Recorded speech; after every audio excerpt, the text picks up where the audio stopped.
I don't believe in science. I just it's like I don't understand it, so it's easier not to believe in it. It's a quick, they could be making stuff up, you know? I read that they said like cockroaches are like 350 million years old, and it's like, are they, or do you know? I don't know how to go figure that out, because that's what I think you're doing. I think you know that I wouldn't even have a clue to start to figure that out, or want to, so you're just throwing numbers out at me, and I just go, all right. I guess that's what they told y'all in school. Pluto's not a planet. It's not been a planet for a while. That's how long I've been out of science. Because once they did that, they're like, you can't just jam Pluto down my throat my whole life, and then right when I get out of school, you're like, we were just kidding about Pluto. That affected me, you know? Like, in elementary school, I got a C because I forgot to put Pluto. And turns out I should have got above an A. That's what I should have got. I should have probably been teaching the class because I nailed it years ago. I never believed in Pluto. So, said it's too far. I go, you guys will see. Yeah.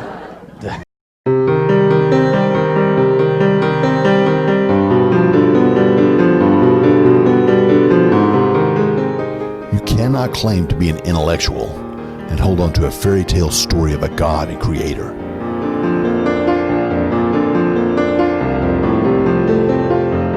God is needed only when there is a lack of information, which cannot be explained. Therefore, with the information age we live in, there is no place for God because we have sufficient explanations for the existence of our world and our universe.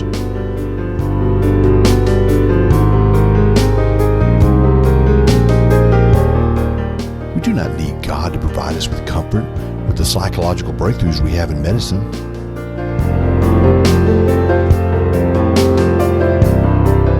There is no reason to worship a God as the answer when we have the power to control world peace, poverty, and world hunger issues. Why would we follow a God who allows this to happen anyway?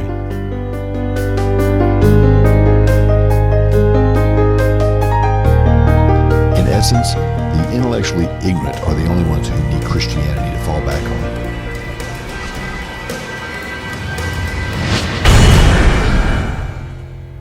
Does God make sense? Science is a phenomenon which is constantly changing. Scientists present new facts and make bold statements as truth, only to change their mind when new information becomes available. It is no wonder that Sir Isaac Newton stated that we would never understand the complexities of the world we live in, likening himself to being a young boy playing on the beach, finding a smoother pebble or a prettier shell than ordinary, whilst the great ocean of truth lay undiscovered before him. If the greatest scientific mind understands the delicacies of discovery and dangers of drawing hypothetical conclusions while presenting them as fact, then science should take caution in its presentation of the universe today. Science by its very nature is based on hypothesis and making inferences based on evidence that lays before us. These discoveries should be explored, but with an open mind, logical thought, and a level of faith. Therefore, like Newton, the scientific world should consider several key points when understanding the origins of the universe and God as a creator. Number one, the universe is too complex for it to just develop and come into being.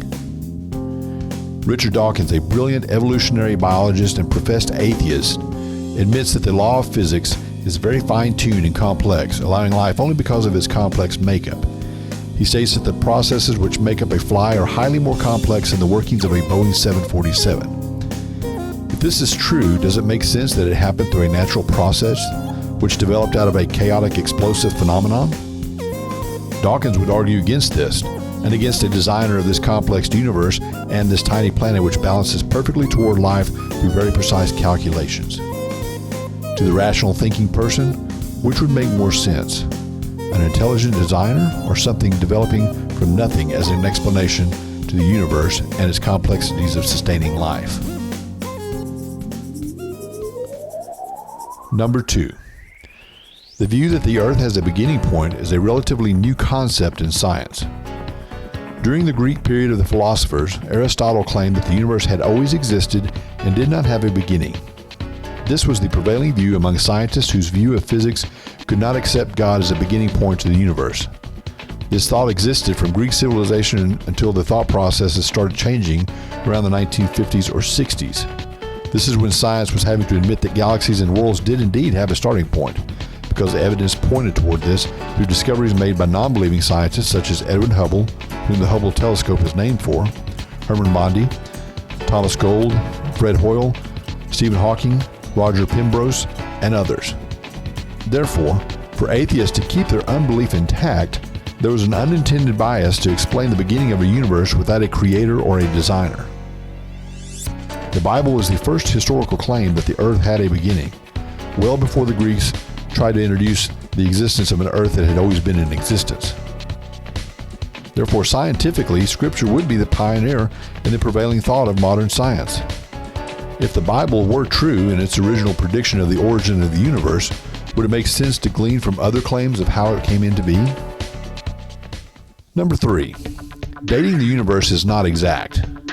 In fact, it has an extremely wide margin of error. With the use of radiological dating and other methods, many consider the Earth to be millions of years old. Bill Nye uses the argument that we can simply look at the rings of a tree and understand that Earth is more than thousands of years old. There are many explanations for both sides of the age of the Earth. However, it is important to note that it is not proven to be millions of years old. How ice layers were formed in the past and how trees grew under different atmospheric conditions before the flood cannot be explained because no one was present during that time. Levels of carbon, which are the key to radiological dating, have not been proven to be consistent or at the same levels that they are today.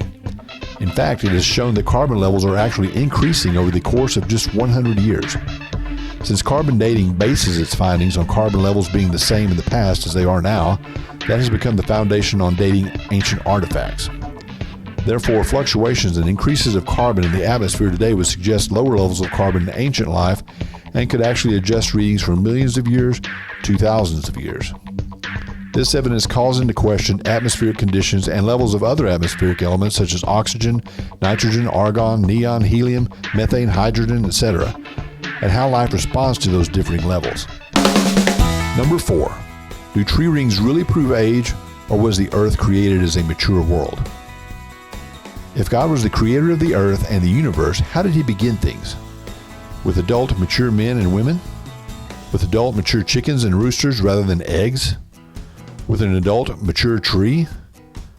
Obviously, the trees in the Garden of Eden were not seeds placed in the ground, and if they were, they would have grown at an astonishing rate, adding a multiplicity of rings each week versus one ring per year. If the Bible is true in the story of creation, then God, as a designer, would need a mature world for it to function efficiently. For example, seeds in the ground cannot wait for atmospheric conditions to produce water. The seeds cannot survive while the sun matures to a state which would produce sunshine. The seed cannot exist in soil which does not have the nutrients of decomposed animals and the composting processes. For this incredible system of life to function, everything must be fully functioning in order to grow and reproduce. Therefore, a designer must have put the components in place and developed them as matured, strong, fully functioning species. Number 5. Science is not fact. It is a hypothesis with evidence. Every lab experiment in science starts with a hypothesis. The experiment then tries to gather evidence to determine if that hypothesis is true or false. Limited evidence determines that it is likely false, and abundance of evidence shows it is likely true. However, over the years, many hypotheses which were proven to be true have since been proven false. Therefore, science cannot tell you with absolute truth that their findings are accurate.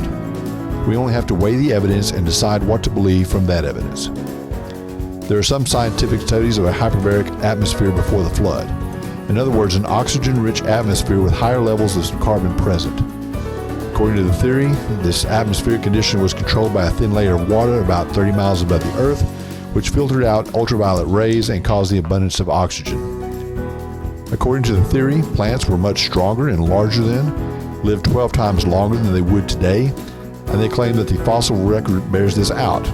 For example, the great white shark today reaches about 15 to 30 feet in length, while there are fossils today that show the great white equivalent of ancient times to be 60 foot in length.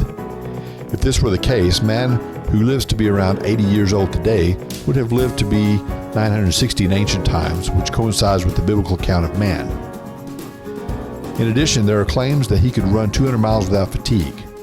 Under the same ancient conditions, a flesh wound in a human being could completely heal in a day. Science hasn't proven this, nor has it disproved it. I tell you this as an option, not as a fact. In fact, evolutionary science vehemently rejects this view, and a large group of creation scientists reject this theory as well. However, this does not make it false. Many widely accepted tenets of science today were once ridiculed by the scientific world. Galileo, through his study, came to the conclusion that the sun was stationary and the earth revolved around the sun. This was such a radical idea for scientists during the time that he was rejected by the science community and even brought on trial as a heretic.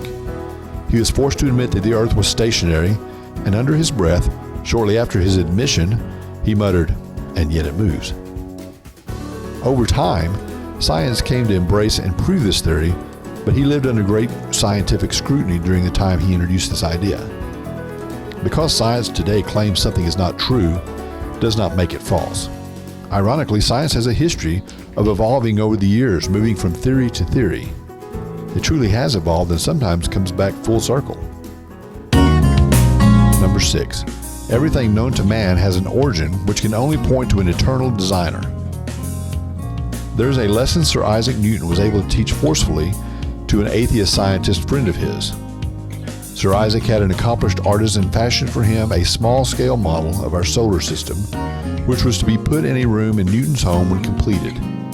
The assignment was finished and installed on a large table. The workman had done a very commendable job, simulating not only the various sizes of the planets and their relative proximities, but also so constructing the model that everything rotated and orbited when a crank was turned. It was an interesting, even fascinating work, as you can imagine, particularly to those schooled in the sciences. Newton's atheist friend came by for a visit. Seeing the model, he was naturally intrigued and proceeded to examine it with undistinguished admiration for the high quality of the workmanship. "My, what an exquisite thing this is," he exclaimed. "Who made it?" Paying little attention to him, Sir Isaac answered, "Nobody." Stopping his inspection, the visitor turned and said, "Evidently you did not understand my question. I asked who made this." Newton enjoyed himself immensely, no doubt, replied in a still more serious tone, "Nobody. What you see just happened to assume the form it now has." "You must think I'm a fool," the visitor retorted heatedly. "Of course somebody made it, and he is a genius, and I would like to know who he is." Newton then spoke to his friend in a polite yet firm way. "This thing is but a puny imitation of a much grander system whose laws you know. And I am not able to convince you that this mere toy is without a designer and maker, yet you profess to believe that the great original from which the design is taken has come into being without either a designer or a maker. Now tell me, by what sort of reasoning do you reach such an incongruous conclusion?" Whether there are people who believe the earth was created or evolved is not a salvation matter. Only God can tell you for certain how He developed His creation. We can speculate all day long how it was established, and it doesn't affect our salvation if we truly view the Bible as His Word. I tend to believe that we live in a world that is only thousands of years old and God created the earth in 6 days. Time could very easily have been different than the 24-hour day then.